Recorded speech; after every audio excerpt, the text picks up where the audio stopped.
आणि खूप दिवस झालं मला इच्छा आहे की तुम्हाला ना ह्या बेडरूम टूर द्यायची।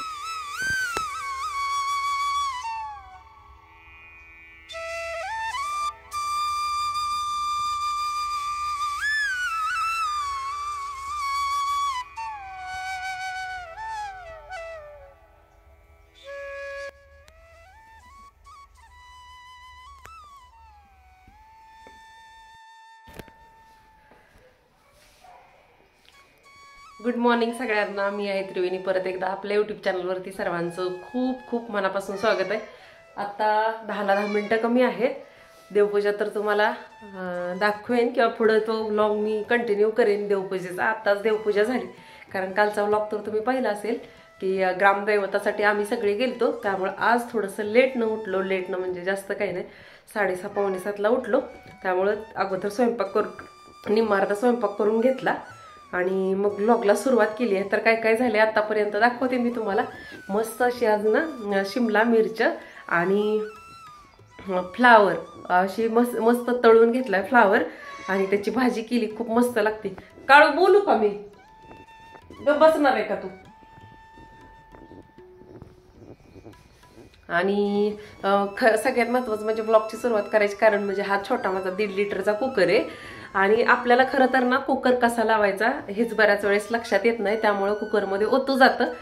मी असंच भांड्याच्या दुकानामध्ये गेल्यानंतर संक्रांतीच्या वेळेस मी करंडा आणायला गेलते, त्यावेळेस सहज एक कुकर घे म्हणत होते आहो, पण मी घेतला नाही।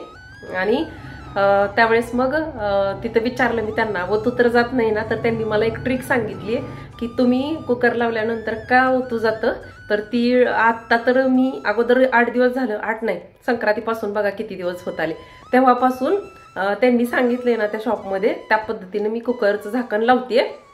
तेव्हापासून कुकरमधून एवढा छोटा 1.5 लिटरचा कुकर आहे तरी पण ओतू जात नाही। तर ही येत्या 1-2 व्लॉगमध्ये ना मी शेअर करेन की काय करायचं छोट्या कुकरचं झाकण लावताना, जेणेकरून गॅसही खराब होत नाही आणि कुकरही खराब होत नाही। तर दाखवते काय काय झालंय माझं। आता 10 मिनिटं कमी आहेत, तर बॅक कॅमेऱ्याने दाखवते आणि कुकर पण दाखवते की ओतू गेलं नाहीये बिलकुल त्याच्यामधलं। हा बघा आपला कुकर, म्हणजे शिट्ट्या झाल्या, ह्याच्या 2 शिट्ट्या करून घेतलेत। तुरीची डाळ टाकली ह्याच्यामध्ये शिजायला, झाकण आता तुमच्या सोबतच काढते, समोरच काढते ह्याचं बघा, बिलकुल बघा मस्त डाळ सुद्धा शिजली आणि ओतू वगैरे गेलं नाही। तर ह्याची ट्रिक लवकरच शेअर करेन मी तुमच्या सोबत। तर हे दूध तर गरम करून झाले आणि तुम्हाला बोलले तसे हे बघा, ही फ्लावरची मस्त अशी भाजी केली, शिमला मिरची आणि फ्लावरची। आणि परवा ज्यावेळेस मी मक्याचा चिवडा दाखवला ना, तेव्हा तुम्हाला दाखवलं होतं की लाडूसाठी भाजून ठेवले, तर ते अजून करणं झालं नव्हतं। आज 3रा दिवस आहे हे ठेवून करून, म्हटलं आज सकाळी हे करून घेऊया, म्हणजे ह्या दोघींचं झालं की मला लाडू करता येतील। आणि पिठी साखर ना वेलायची तर बारीक करून थोडीशी टाकली आज, आणि इथं मस्त अशी कणिक मळून झाली माझी। दिदोचा पेपर आहे 12 वाजता, मग तिला 11:30 सोडायला जायचंय। तोपर्यंत आता चपात्या वगैरे आवरून घेते माझ्या, आणि नंतर भेटते तुम्हाला। लाडू तर करून घ्यायचे ते, पण त्याच्यात अजून गुळ बारीक करून टाकायचा राहिलाय, पण स्वयंपाक महत्वाचा आहे कारण त्या दोघींना लवकर जेवायची सवय आहे। पण आज त्यांनी सकाळी चहा आणि सोबत त्याच्यासोबत ना आठवत नाही कधी कधी ते रोट करून आणले होते।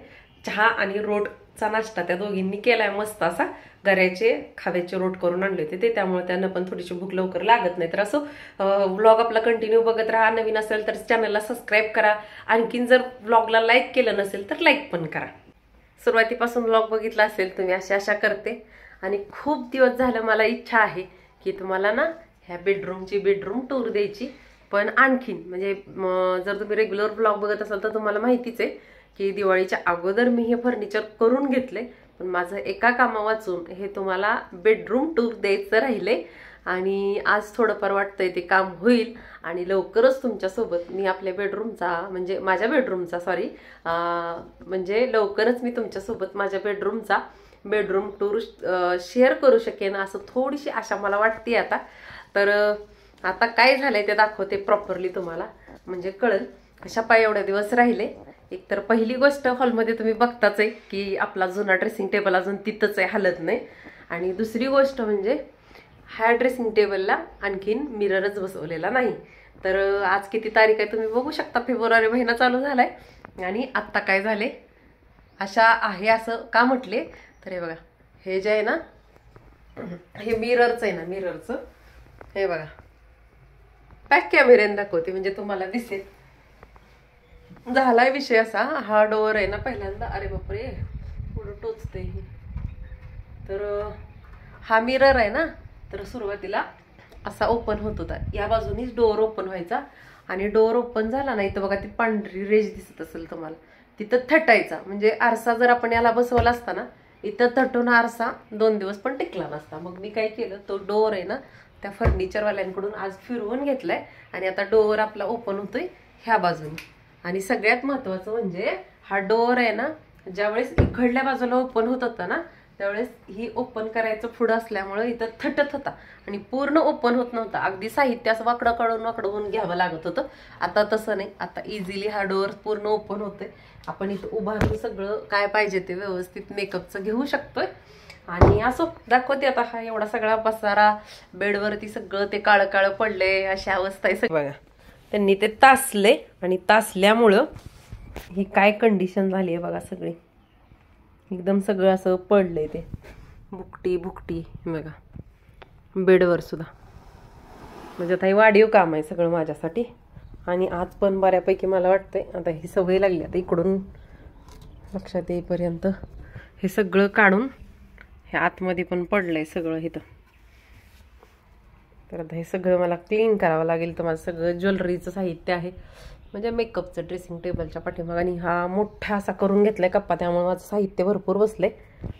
लवकरच ना माझ्या या घराचा बर्थडे आहे आणि या घरात राहायला येऊन ना आम्हाला 2 वर्ष पूर्ण होतात आहे. या घराने ना मला खूप गोष्टी शिकवल्या, स्वप्न बघायला शिकवली आणि ती स्वप्न पूर्ण होताना सुद्धा त्यांनी दाखवली की जेणेकरून चांगली स्वप्न ही नेहमी बघावी लागतात आणि बघितल्यानंतरच पूर्ण होतात. तर असो इथं ना हे जे सगळं बेडरूम हा सगळा आट्टापिट्टा आहे ना, तो फक्त माझ्या 2 चिमण्यांसाठी केलेला आहे. खरं तर ना आता मी माझ्या स्वप्नांपेक्षा ना माझ्या लेकींची स्वप्न मला कशी पूर्ण करता येतील ना, असं आमच्या दोघांचं चाललेलं असते बघा. तर त्या दोघींची इच्छा होती की आपल्या घरात सुंदर असा बेड असावा, छान अशी त्यांना हवी तशी बेडरूम हवी, त्या पद्धतीनं हे सगळं केलेलं आहे बघा. खरं तर माझ्या लग्नाला ना 17 वर्ष पूर्ण होत आहेत आता एप्रिलमध्ये, आणि त्यातले ना 12पेक्षा जास्त वर्ष माझ्या लेकरांनी, मी, माझ्या आहोंनी भाड्याच्या घरामध्ये काढले. आणि जे पण भाड्याच्या घरात राहतात ना त्यांना माहिती आहे भाड्याच्या घरात राहण्याच्या फिलिंग्स काय असतात. तर या व्हिडिओच्या माध्यमातून मी एकच गोष्ट स्वामींकडे मागेन, कारण ज्यांना पण स्वतःचं घर हक्काचं पाहिजे ना, त्यांना प्रत्येकाला हळू का होईना त्यांचं स्वतःचं हक्काचं घर लवकरात लवकर मिळू दे, ही स्वामींचरणी प्रार्थना करेन. कारण मी आणि माझ्या 2 लेकरांनी भाड्याच्या घराच्या फिलिंग्स आहेत ना त्या घेतल्यात. आणि मालक स्वतः कसं असतं, मालक दुसरा असेल ना घराचा, तर घरातून बाहेर निघ म्हटलं की आपल्याला निघावं लागतं. त्याचं कारण काही असू शकतं. तसंच ना आम्ही या 12-12.5 वर्षामध्ये ना 5 ठिकाणी माझा हा संसार हलवावा लागला. आणि त्या 5 वेळा संसार बदलतानाच्या काय फिलिंग्स असतात ना ते मला चांगल्या पद्धतीनं माहिती आहे. एकाच ठिकाणी जर आपण खूप वर्ष भाड्यानं राहिलो ना तर एवढं काय वाटत नाही, पण आपल्याला जर सतत घर बदलावं लागलं असेल ना काही कारण नसताना सुद्धा, त्या फिलिंग्स फार वाईट आहेत. त्यामुळं कोणालाही असं दिवस येऊ नयेत हीच माझी स्वामींचरणी प्रार्थना. हे बघा चकाचक झालं, 2 वेळा झाडावं लागलं मला.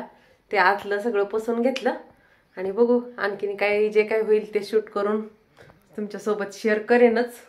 औषध गोळ्या खाल्ल्या मस्त असं सगळं रूम मधलं आवरलेलं तर तुम्ही बघितलंच. त्यानंतर बघा आता आहो घेऊन आलेत मंडई, इथं बसली मस्त अशी दरवाजाच्या तोंडाला. हे सगळे मंडई सेपरेट केली, मस्त अशा थोड्या मुठभर वाटाण्याच्या कोवळ्या शेंगा खाऊन घेतल्या. लेक आली पेपरवरून, जेवण चालू आहे तिचं. आणि मस्त अशा ह्या 15च्या 2 कोथिंबिरीच्या जुड्या घेऊन आलेत. आता हे कधी नीट करू, पण आताच नीट कराव्या लागतील. कधी नीट करू म्हणून काहीच इलाज नाही. दोन्ही मेथी जास्त वेळ लागणार, कोथिंबीर एक वेळ पटकन होईल. मेथी बघा लई कंटाळा येतो नीट करायचा भाज्या. तरी सेपरेट केल्यात सगळ्या. आणि वाटाणा मात्र मस्त कवळा आणलाय, खाऊन घेतला अगोदर. असा कोणाकोणाला वाटाणा नीट करत करत कवळा वाटाणा खायला आवडतो. मला तर खूप मस्त आवडतो वाटाणा खायला. असं घेते नीट करून आणि नंतर भेटते तुम्हाला चहा सोबत. मग कसला मस्त हिरवागार एकदम कवळा वाटाणा. आणि कोथिंबीरची भेळे किती मोठे आहेत बघा. मेथी. असा दाराच्या समोर इथं बसलाय काळू. काळू काळू काळू खाल्ली ना शिवपापडी? बसा आता. कसा वाटला आजचा व्लॉग हे कमेंटद्वारे मला कमेंट करून नक्की सांगा. आवडला असेल तर चॅनलवरती नवीन असाल तर चॅनलला सबस्क्राईब करा, व्हिडिओ जास्तीत जास्त शेअर करा आणि नंतर भेटू छानशा व्लॉगसोबत. तोपर्यंत सर्वांना श्री स्वामी समर्थ.